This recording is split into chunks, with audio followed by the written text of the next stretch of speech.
الرحيم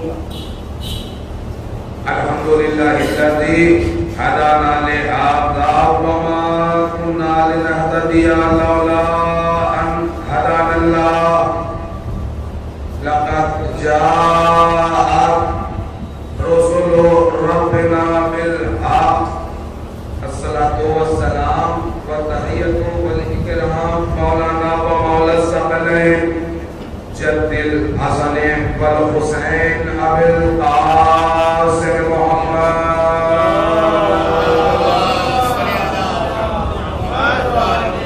وآله الطيبين الطاهرين المعصومين المظلومين ولعنة الله على أعدائهم أجمعين أما بعد فقد قالها سبحانه تعالى في محكم كتابه المبين وهو أصدق القائلين وقوله الحق بسم الله الرحمن الرحيم يا أيها الذين آمنوا أطيعوا الله وأطيعوا الرسول وأولي الأمر منكم صلوات پڑھیں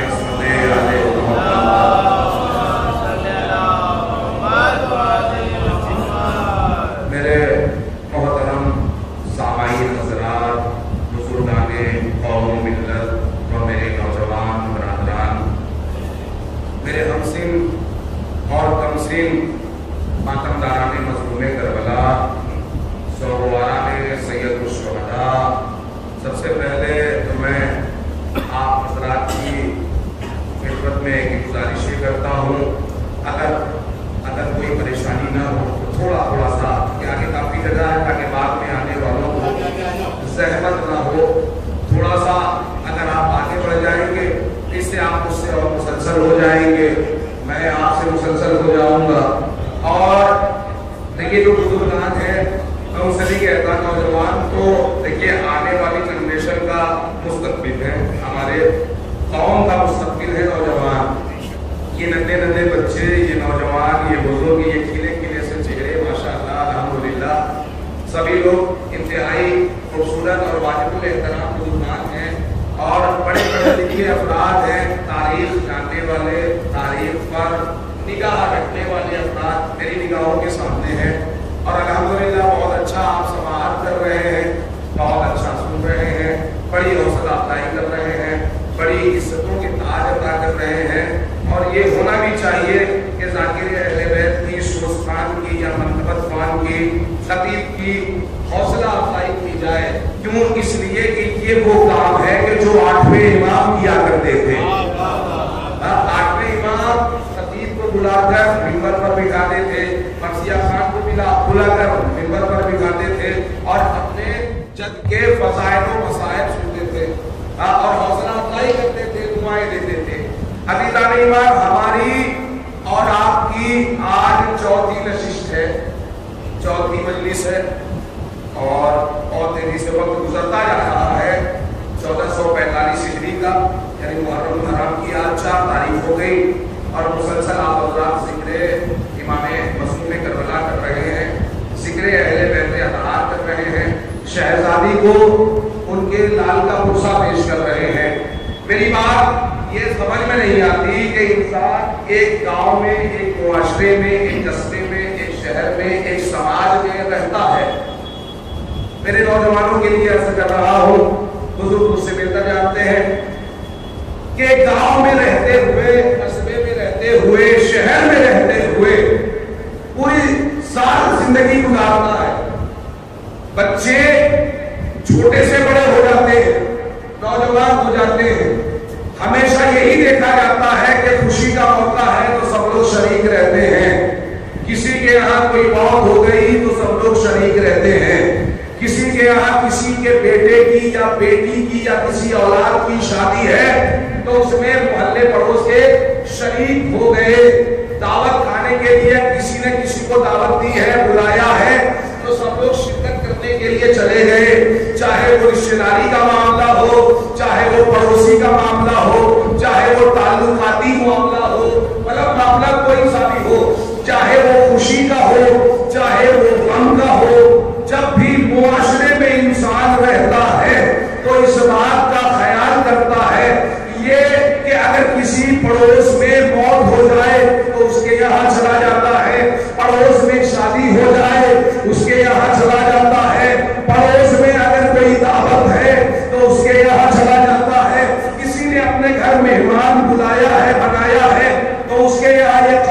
دی جاتی ہے.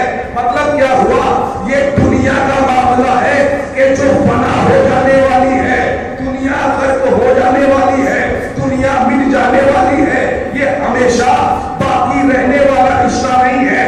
قیامت کے دن باپ بیٹے سے بھاگے گا, باپ بیٹے سے بھاگے گی, رشتہ دار رشتہ دار سے بھاگے گا. قیامت میں افراتفری کا عالم ہوگا, افراط و تفریط ہوگی. لوگ ایک دوسرے کو پہچانتے ہوئے بھی نہ پہچانیں گے, ایک دوسرے سے دور بھاگیں گے. لیکن دنیا داری کے معاملے میں کہ سماج کیا کہے گا, معاشرہ کیا کہے گا, لوگ کیا کہیں گے, اگر ہم اس کے یہاں نہیں گئے, شادی میں نہیں گئے تو لوگ کیا کہیں گے, مرنے میں نہیں گئے تو لوگ کیا کہیں گے, جینے میں نہیں گئے تو لوگ کیا کہیں گے. بھائی پڑوسیوں میں پڑوسیوں کا خیال ہونا چاہیے, ایک دوسرے کے یہاں جانا چاہیے, ایک دوسرے کی حوصلہ افزائی کرنا چاہیے. پورے سال کسی کو کوئی بھی شکایت کسی سے نہیں رہتی, لیکن جیسے ہی محرم کا چاند نمودار ہوتا ہے, فرش رضا سجا دیا جاتا ہے, بچھا دیا جاتا ہے, امام بارگاہ سجا دیے جاتے ہیں, اور ذہن میں یہ بات آنے لگتی ہے, بھیا یہ اس کا آزا خانہ, یہ اس کا آزا خانہ, یہ اس کی مجلس ہے, یہ اس کی مجلس ہے, یہ میری مجلس ہے, یہ تیری مجلس ہے. بھائی کل تک تو دنیا داری کے معاملے میں تو ساتھ تھا, آج جب امام حسین کی بات آئی تو کہتا ہے اس کی مجلس, اس کی مجلس. بھائی سمجھ جاؤ, جو مجلسوں میں سیاست کرے وہ کچھ بھی ہو سکتا ہے, مولا کا آزادار نہیں ہو سکتا.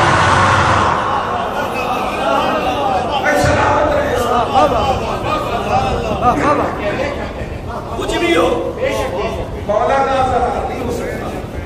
بھائی شہزادی یہاں پرسہ لینے کے لیے آتی ہے نا, آپ نے شہزادی کو مہمان بنایا ہے نا. میرے بھائیوں کے لیے عرض کر رہا ہوں, میں کسی کو کوئی ٹارگیٹ نہیں کر رہا ہوں, کسی کو کوئی ٹارچر نہیں کر رہا ہوں, کسی کو کوئی پرسنلی کسی شخصیت کی پرستی نہیں کر رہا ہوں, میں شخصیت پرستی نہیں کر رہا ہوں. جو بات حق ہے ممبر سے بیان ہونی چاہیے, جو ہماری ذمہ داریاں ہیں اسے ہم پورا کریں گے. دیکھیے ہم بچپنے سے اپنے وطن کو الوداع کہہ کر تحصیلیں ہی میں گن کے نکل جاتے ہیں.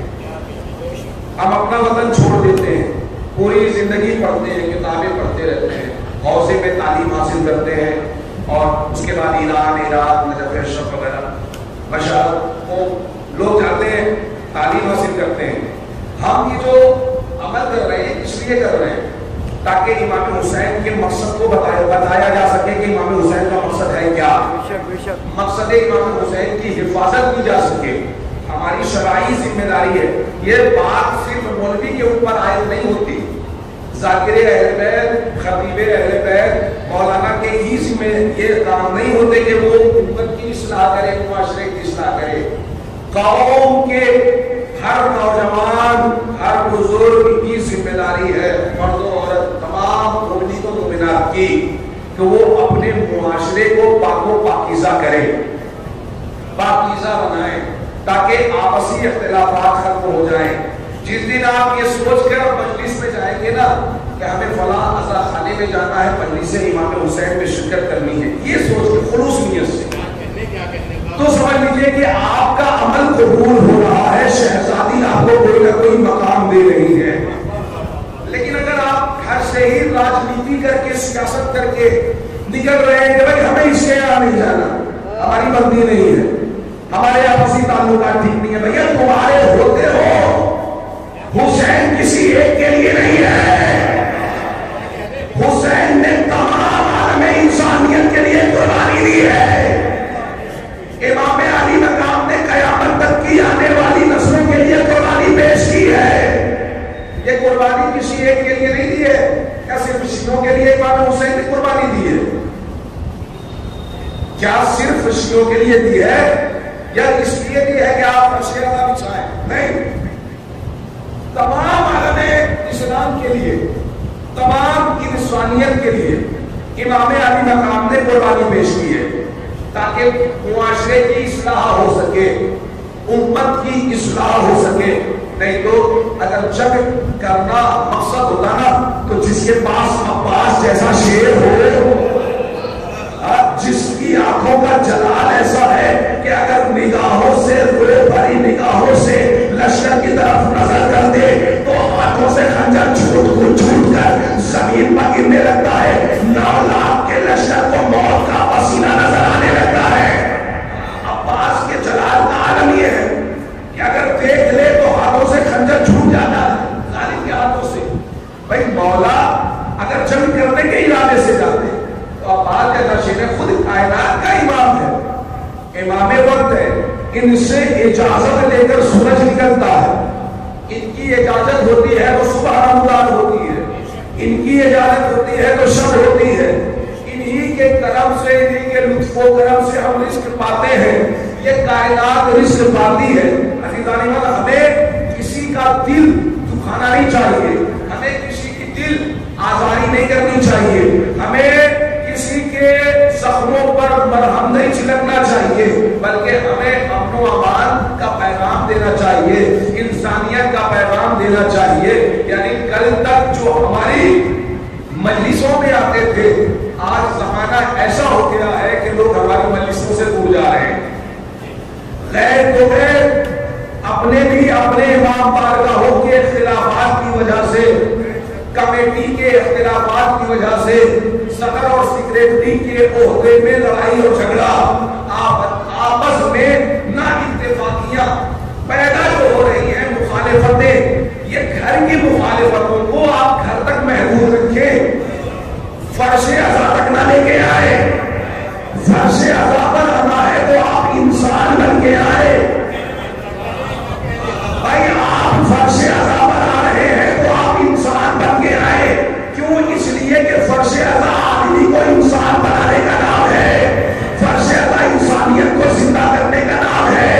یہاں بتایا جاتا ہے کہ زندہ کون ہے اور مردہ کون ہے. بھائی مردے کی پہچان کیا ہے؟ مردہ جب بدن سے روح نکل جاتی ہے تو اسے معاشرے میں مردہ کہا جاتا ہے, لیکن قرآن کچھ اور ہی کہتا ہے کہ یہ جو گھروں سے نکل رہے ہیں کھانا کھا کر, یہ جو بول رہے ہیں, یہ جو تکلم کر رہے ہیں, یہ جو آپ سے گفتگو کر رہے ہیں, آپ انہیں زندہ نہ سمجھنا بلکہ یہ مردہ ہے.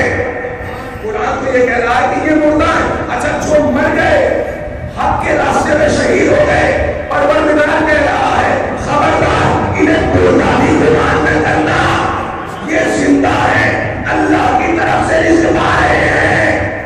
جو اللہ کی طرف سے رزق پا رہے ہیں. مردے کی علامت کیا ہے؟ کسی کے بدن سے روح نکل گئی, روح نکل گئی. اب آپ لاکھ کوششیں کریں, اسے اٹھا کے بٹھا لیں, بیٹھے گا نہیں بیٹھے گا. اس کے ہاتھوں کو حرکت دیں, حرکت ہوگی نہیں ہوگی. آپ چاہیں کہ یہ بول جائے, بولے گا نہیں بولے گا. آپ اس کے پیروں کو حرکت دیں, حرکت ہوگی نہیں ہوگی. بھائی پورے بدن میں ایسی اکڑاہٹ آتی ہے کہ اگر آپ ہاتھوں کو حرکت دینا چاہیں گے تو ہاتھ ٹوٹ تو جائے گا لیکن حرکت نہیں کرے گا. یعنی پہچان یہ بتائی مردے کی کہ بدن سے جب روح نکل جاتی ہے تو انسان کا بدن اکڑ جاتا ہے, بدن اکڑ جاتا ہے. اس کا مطلب یہ ہے کہ اکڑنا زندوں کی علامت نہیں ہے, مردوں کی علامت ہے. سلامت رہو, سلامت رہو. اکڑنا مردوں کی علامت ہے. اب نگاہ اٹھا کر اپنے اپنے محلے میں دیکھ لو, جس کے اندر اکڑ پائی جا رہی ہے, سمجھ لو مردہ. صلوات پڑھے حضرت آل محمد.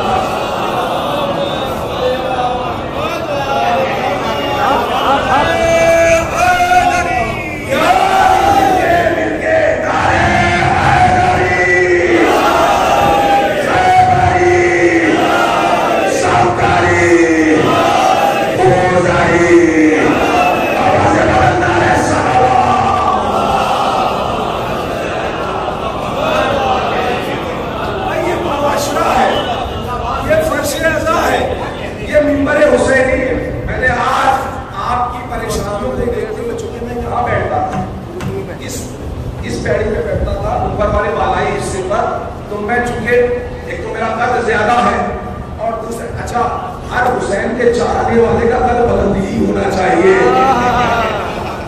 حسین کا وفادار ہے, حسین یہی چاہتے ہیں کہ اس کا قد بلند رہے. اچھا آیت اللہ سے جانتے ہیں آیت اللہ خامنائی سب جانتے ہیں مرجعیت کو تو سب مانتے ہیں مرجعیت کی اتباع کرنے والے فالو کرنے والے شیعت کی یہی تو دو بڑی طاقتیں ہیں ایک کا نام ہے عزاداری دوسرے کا نام ہے مرجعیت ان کا کیا کہنا ہے یہ چاہتے ہیں اور معصومین بھی یہی چاہتے ہیں کہ ہماری قوم اتنی آگے بڑھے اتنی زیادہ پاپولر ہو مشہور ہو معروف ہو کامیاب ہو ایسی کامیاب ہو مولا کو عزادار کیسا پسند ہے مولا یہ چاہتے ہیں کہ اگر کوئی اس پوری یونیورسٹی میں یعنی اس پوری کائنات میں اگر سب سے بڑا ڈاکٹر ہو تو وہ ایک حسینی ہو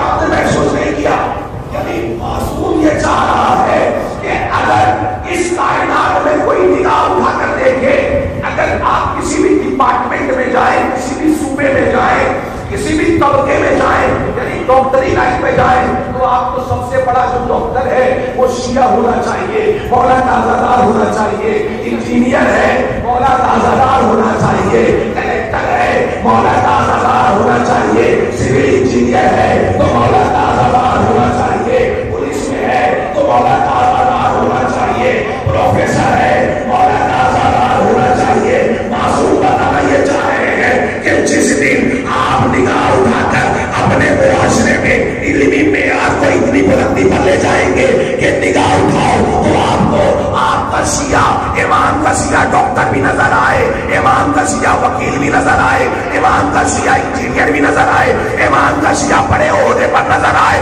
تو آپ کو دنیا کے قدموں پر جھکنے کی ضرورت نہیں ہوگی بلکہ مزاج یہ ہوگا کہ پوری کائنات حسین کے عزادار کے قدموں میں جھکتی ہوئی نظر آئے گی یہ معیار ہونا چاہیے مولا یہ چاہ رہے ہیں کہ ہمارے چاہنے والے کا معیار یہ ہو فرش ازا بچھانے والے کا معیار یہ ہو کہ وہ عام انسان نہ رہے بلکہ آپ ہی میں سے ڈاکٹر بھی ہو آپ ہی میں سے انجینئر بھی ہو آپ ہی میں سے کلیکٹر بھی ہو آپ ہی میں سے بڑے عہدیدار ہو تاکہ یہ قوم ایجوکیشن کے معاملے میں آسمان کی بلندیوں پر ہو یہاں ہم یہ جو یا حسین کہتے ہیں یہ ایک تحریک ہم جو یا حسین کہتے ہیں یہ ایک تہذیب ہے یہ ایک تہذیب ہے جو ہمیں بتاتی ہے کہ انسانیت کیا ہے اور علمی معیار انسان کا کیا ہے دیکھیے امام چاہتے تو چشمے زدن میں یزیدیت کو ختم کر سکتے چشمے زدن میں ارادہ کر لیتے کہاں گیا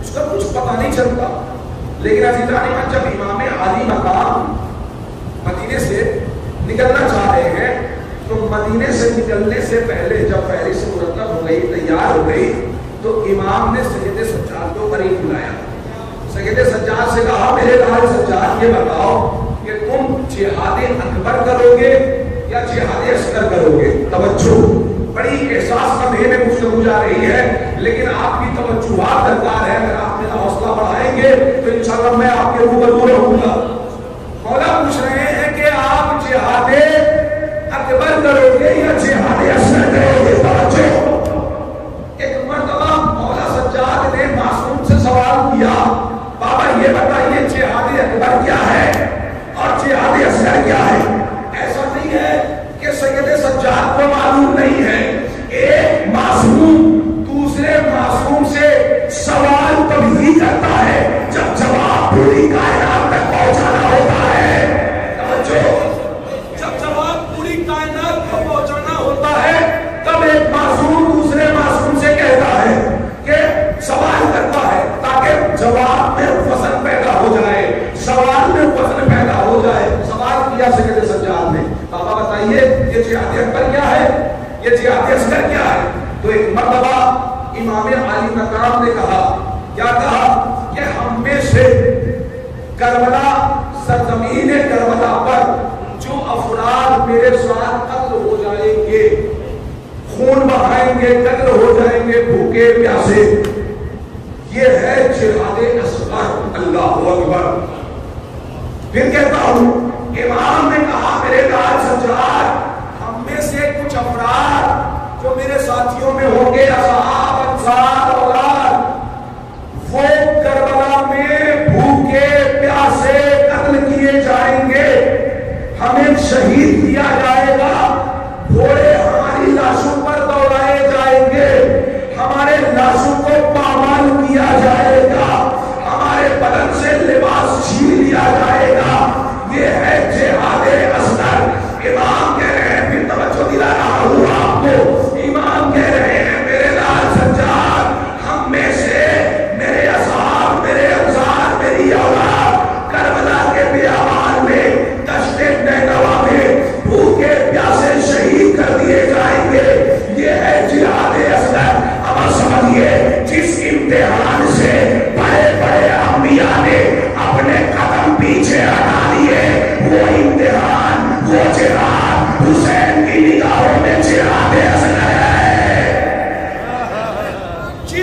جہاد اکبر کروں گا.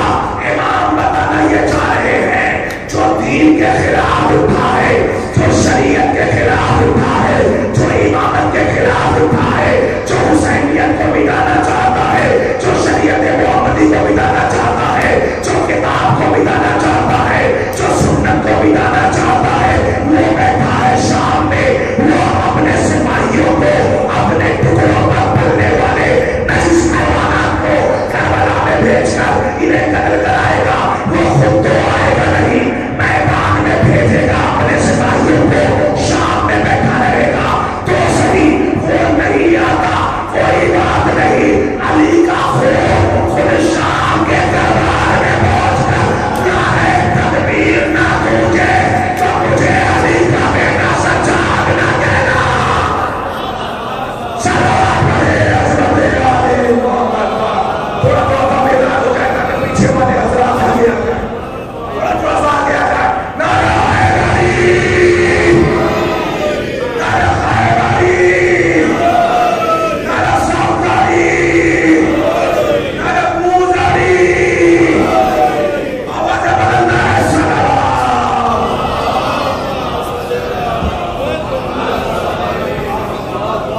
امام کہہ رہے ہیں کہ وہ تو یزید شام میں ہی رہے گا نا, اس نے تو بھیجا ہے قتل کرنے کے لیے. ٹھیک ہے, وہ نہ آئے, ہم جائیں گے, اور ہم جانے کے بعد میں اس کا مقابلہ کریں گے, اس کے خلاف احتجاج کریں گے, اور اس کی سلطنت, اس کی حکومت کو ایسا اکھاڑ کے بھیجیں گے کہ قیامت تک وہ مردہ باد کہلائے گا. قیامت تک کے لیے وہ مردہ باد ہو جائے گا, اسے مردہ دیا جائے گا. عزیزان ایمان کے سید سجاد ہیں, سید سجاد کے جنہوں نے جہاد اکبر کیا ہے. مقصد امام حسین کو شام کے دربار تک لے کے گئے. شام کے دربار میں ہاتھوں میں ہتھکڑیاں ہیں سید سجاد کے, پاؤں میں بیڑیاں ہیں. 700 کرسی نشین, کتنے؟ 700 الگ الگ ممالک سے آئے ہوئے سفیر ہیں, گورنر ہیں, امبیسڈر ہیں, بیٹھے ہوئے. وہ تذہیب کر رہا ہے, مذاق اڑا رہا ہے آل محمد کا. آل محمد کے خلاف اپنے اپنے خطیبوں کو کھڑا کر رہا ہے. خطیبوں کو کھڑا کر کے کہہ رہا ہے کہ ان کی شان میں گستاخی کی جائے, علی کی شان میں گستاخی کی جائے. ظلم و ستم ہو رہا تھا, لوگ کھڑے ہو کر شایان شان کے خلاف گفتگو کر رہے تھے. اس کا مطلب یہ ہوا, میزان یہ بنا, عنوان یہ بنا, پیمانہ یہ بنا کہ اگر آپ کو یہ دیکھنا ہے معاشرے میں کہ علی کے خلاف, اہل بیت کے خلاف کون بول رہا ہے, کون بول رہا ہے, اگر کوئی خلاف ازاداری, اگر کوئی خلاف اہل بیت, اگر کوئی خلاف علی لب کھولے تو سمجھ لو کہ یزیدیت کا سپاہی ہے. اس کی لبوں میں یزیدیت ہے. اگر کوئی علی کے خلاف نہ بول رہا ہے, اگر کوئی علی کے خلاف بول رہا ہے, 700 کرسی نشین امام بیٹھے ہوئے, اسیران آل محمد ہے. مخدرات عصمت و طہارت, مخدرات عصمت و طہارت ہے, ایک ہی رسم مستا. دیکھیے مسائل کے سمندر سے فضائل کے موتی نکال کر لانا بڑا مشکل مرحلہ ہوتا ہے. ہر شام کے دربار میں وہ مذاق اڑا رہا ہے, تذہیب کر رہا ہے. وہ سوچ رہا ہے کہ ہم نے انہیں مٹا دیا تو یہ ختم ہو جائیں گے, ان کا ذکر مل جائے گا. آپ یہ جو باقی ہیں یہ دعائے سیدہ کا نتیجہ ہے. آپ جو ذکر کر رہے ہیں دعائے زینب کا نتیجہ ہے. یہ شہزادی فاطمہ کی تحریک ہے, یہ شہزادی زینب کی تحریک ہے. اس تحریک کو پامال نہ کرنا, اس تحریک کو ختم نہ کرنا, اس تحریک کو نہ مٹانا, اس تحریک پر لڑائی اور جھگڑے نہ کرنا. یہ سیدہ زینب کی ایجاد ہے, یہ سیدہ زینب کا بچھایا ہوا فرش عزا ہے جو آزاداری گھر گھر تک پہنچی ہے, جو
یہ معجزہ ہے بی بی زینب کا کہ آج بلھانا میں بھی عزاداری سید الشہداء زور شور پر ہو رہی ہے.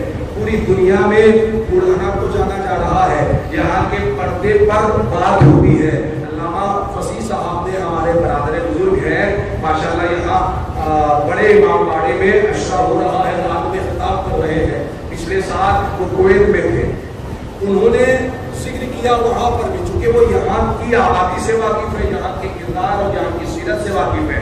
لوگ یہاں ماشاءاللہ الحمدللہ مولائی ہیں. مولائیوں کا مزاج ہی ایسا ہونا چاہیے کہ آپ کام ایسا کریں کہ کامیابی خود بخود شور مچانے لگے. انسان کو کام اور کردار ایسا رکھنا چاہیے کہ آپ پوری دنیا میں پہچانے جائیں. یہ کس کا فیض ہے؟ شہزادی زینب کے پردے کا فیض ہے. یہ کس کا فیض ہے؟ یہ عزاداری سید الشہداء کا فیض ہے. یہ کس کا فیض ہے؟ یہ اسی فرش عزا کا فیض ہے, اعجاز ہے کہ آج آپ ذکر ائمہ طاہرین کر کے اپنی نسلوں کو پاکیزہ بنا رہے ہیں. کہ آج دنیا بھر میں آپ کی مثالیں دی جا رہی ہیں. آج کہا جا رہا ہے کہ جیسا پردہ یہاں ہوتا ہے کہیں نہیں ہوتا ہے. پردہ داری کے معاملے میں, عزاداری کے معاملے میں, مولائیت کے معاملے میں, مولا کے اوپر لٹانے کے معاملے میں یہ قصبہ بہت ہی معروف ہے, مشہور ہے. اور ہونا بھی یہ چاہیے کہ علی والوں کو ان کے سنت سے نہ پہچانا جائے بلکہ کردار اہل بیت سے پہچانا جائے. کردار ایسا رہنا چاہیے, سیرت ایسی رہنی چاہیے علی والوں کی کہ انہیں ان کے نام سے نہ پہچانا جائے, ان کے کردار سے پہچانا جائے. کردار ایسا بنانا چاہیے. دیکھیے آج غالباً 4 محرم ہوگی, کل ہے 5 محرم. 4 محرم عزیزان ایمان, کربلا میں کیا ہوا, کربلا کیوں ہوئی, پڑھا جا رہا. پوری کائنات میں ذکر ائمہ طاہرین اور ذکر مظلوم کربلا ہو رہا. کربلا کو سمجھنے کے لیے دیکھیے یہاں کتاب پڑھنے والے, مطالعہ کرنے والے اور تاریخ پر نظر رکھنے والے افراد ہیں. اگر کوئی کتاب انسان پڑھتا ہے تو اس کتاب کو سمجھنے کے لیے کتاب کے مقدمے کو پڑھنا پڑتا ہے, کتاب کے دیباچہ کو پڑھنا پڑتا ہے. جب تک آپ دیباچہ نہیں پڑھیں گے, مقدمہ نہیں پڑھیں گے, کتابچہ نہیں پڑھیں گے, تب تک آپ کو پوری کتاب سمجھ میں نہیں آئے گی. یعنی خلاصہ جب تک کتاب کا نہیں پڑھیں گے. اب عزیزان ایمان اس مقدمے کو, یعنی کربلا کی جو کتاب ہے اس کے مقدمے کو مسلم بن عقیل کہا جاتا ہے.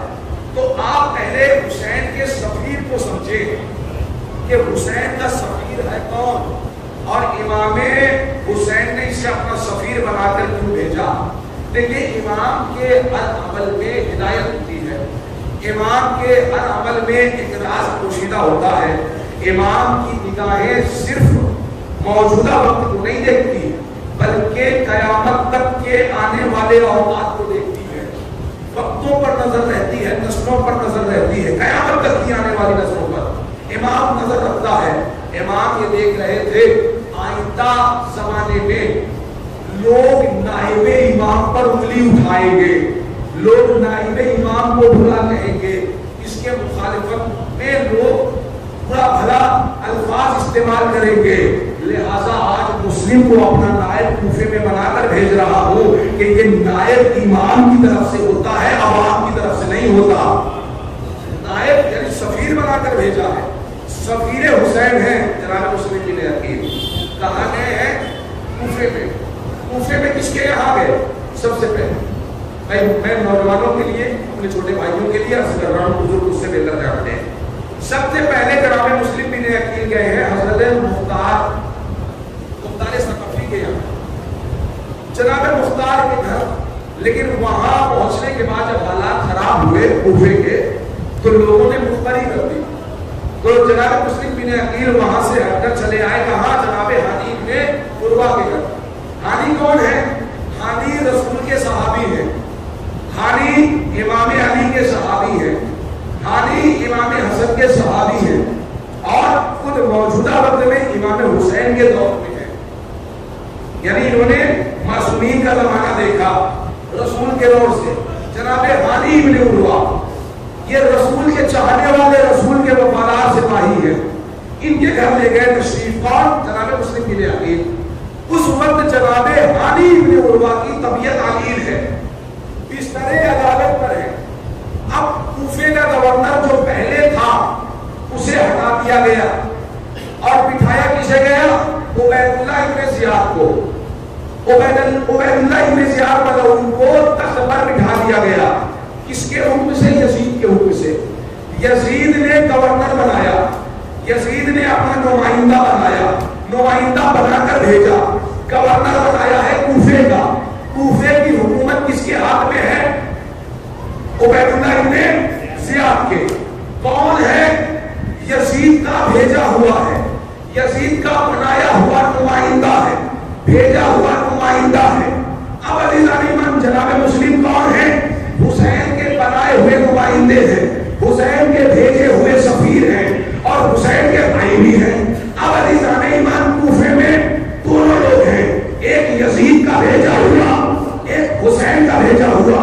اب یہاں دشمن امام کو یعنی لوگ اپنا امیر سمجھ رہے تھے, عبید اللہ ابن زیاد کو اپنا امیر سمجھ رہے تھے.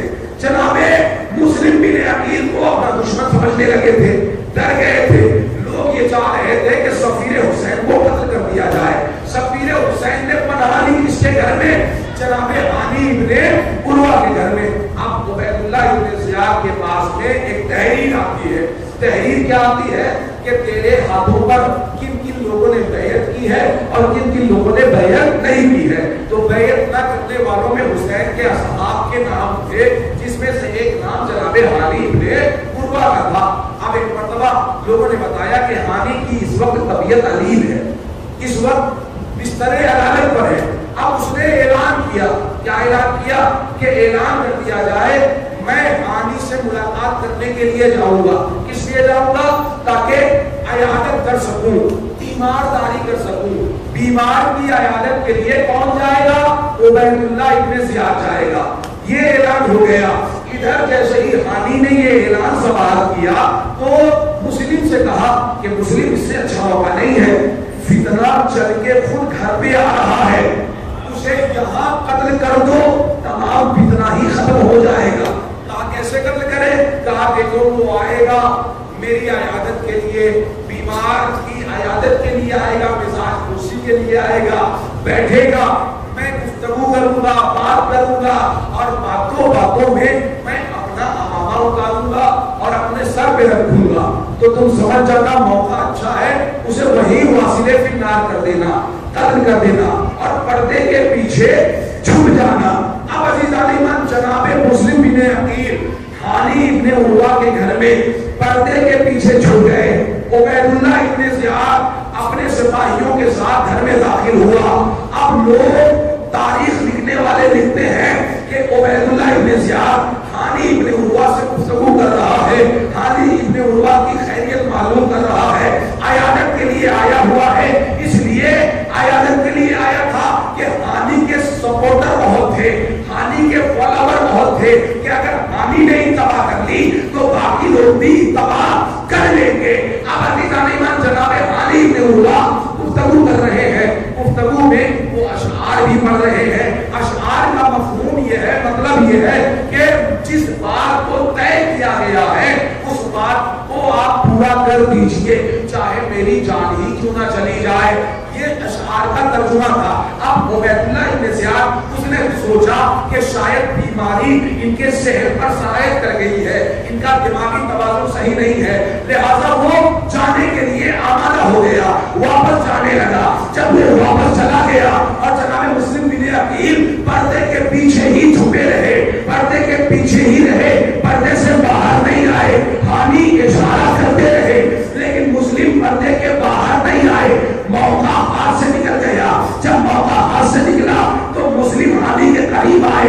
ہانی نے کہا مسلم کتنا اچھا موقع تھا, آج تم یہاں اسے قتل کر دیتے تو سارا فتنہ ختم ہو جاتا. اتنا اچھا موقع تم نے ہاتھ سے جانے دیا. تو ایک مرتبہ جناب مسلم بن عقیل نے ایک جملہ کہا کہ ہم اہل بیت نبوت اپنے دشمن پر دوسرے رانا حملہ نہیں کرتے. سلامت رہے, سلامت رہے کہ ہم بزدلانہ حملہ اپنے دشمن پر نہیں کرتے. اچھا دوسرا جواب کیا دیا جناب مسلم نے؟ حملہ کیوں نہیں کیا؟ عبداللہ ابن زیاد کون ہے؟ کہا یزید کا بنایا ہوا گورنر ہے، بھیجا ہوا نمائندہ ہے، بنایا ہوا گورنر ہے، کوفے کا گورنر ہے، کوئی حکومت کا انسان ہے، حکومت کا آدمی ہے، یزید نے بنا کر بھیجا ہے۔ اور میں کون ہوں؟ کہا آپ سفیر حسین ہیں، آپ کو حسین نے بھیجا ہے۔ کہا وہ یزید کا بھیجا ہوا، میں حسین کا بھیجا ہوا۔ اگر آج مسلم کوفے میں یزید کے بھیجے ہوئے، یزید کے بنائے ہوئے گورنر کو قتل کر دیتا تو پوری کی پوری کربلا انتقامی ہو جاتی۔ بھئی آپ نے غوری نہیں کیا، لفظوں میں لطف نہیں لیا آپ نے۔ اگر آج میں یزید کے بھیجے ہوئے کو قتل کر دیتا تو پوری کی پوری کربلا بدلے کی جنگ ہو جاتی۔ بھئی بدلے کی جنگ، آج تاریخ میں یہی لکھا ہوتا کربلا بدلے کی جنگ ہے، کربلا بدلے کی جنگ ہے۔ اب سوچئے مسلم کا کیا معیار ہے؟